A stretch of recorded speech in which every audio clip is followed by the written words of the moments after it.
First off, I want to thank everyone for attending today's press conference about the response to the train derailment we had. I understand there's been some allegations made involving the Washington Fire Department. These include not adhering to specific NFPA standards, not complying with training requirements set forth for hazardous materials response, not having our personnel trained to the proper level to respond to a hazardous material response like we did with the train derailment, and also not keeping our politicians apprised of what's going on in the fire department. I want to assure you that I take these very seriously and will address each of them individually. So we'll begin with the NFPA standards. And for those of you that's not familiar with NFPA, I'm going to read the definition here. It's a US-based international nonprofit organization devoted to eliminating death, injury, property, and economic loss due to fire, electrical, and related hazards. And that's directly from NFPA's website. So the NFPA set forth standards for fire departments to follow as a guideline or a minimum requirement. One of these is NFPA 1710, which is the standard for minimum requirements for the provision of emergency service by a career fire department, and the standard for organization and deployment of fire suppression operations, emergency medical operations, and special operations to the public by career fire departments. And that came from NFPA fact sheet. So NFPA 1710 suggests that there should be a minimum of 4 personnel on a first arriving engine at any incident. So while I've been diligent of trying to obtain grants so that we can make this happen, you know, right now our current budget just doesn't allow for us to staff 4 people on every truck. You know, people take time off, they do different things, you have to backfill it with overtime, and it's just not feasible right now until we get a grant. And while our first engine may only have, you know, 2 or 3 personnel on it, our second and third arriving engines have more people, you know, that we can have additional personnel to the response efforts.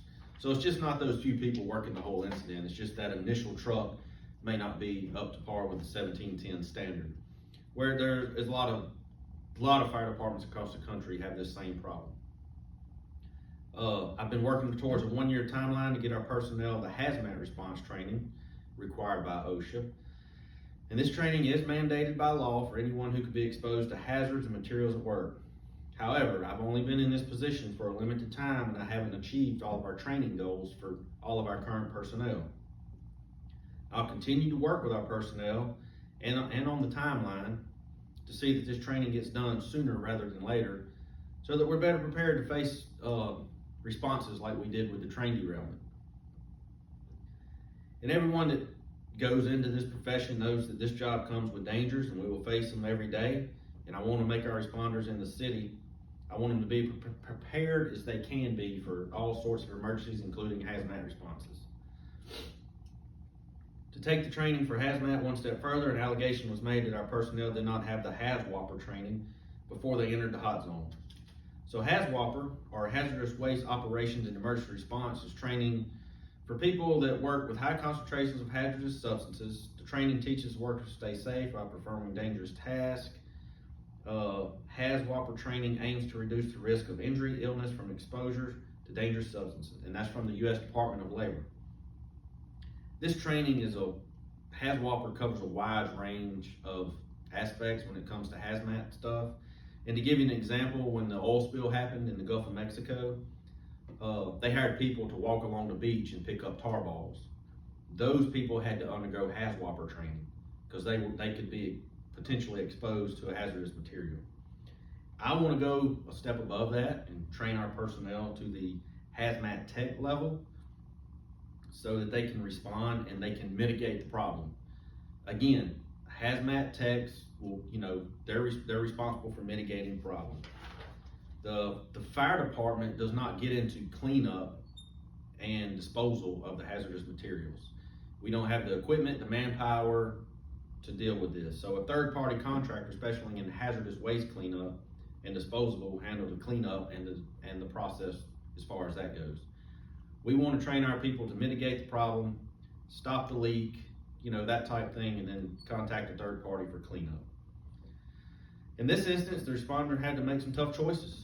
Our guys on scene, there was a home involved with elderly people in it, a nursing home. So they chose to protect the lives and property, which we're trained to do. I understand there was some environmental fallout, and we are dealing with that. But again, I feel they made the right choice, and we'll train them up to continue to make the right choices.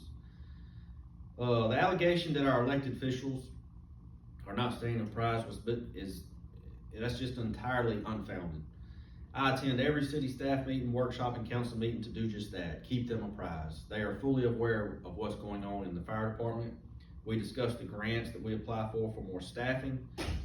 We discussed the training timeline that I have set forth for all of our personnel. And they know that these things don't happen overnight, and it takes time. And budgeting is always a factor. Budgeting and funding always play a role, what we can and can't do at any certain time. And I want to assure everyone that's here that I have the full support of the city administrators, and will continue to move forward with the plans I have in place for the Washington Fire Department. Our commitment to the safety and well-being of our city is unwavering. I want to thank you all for coming, and I appreciate your continued support of our department.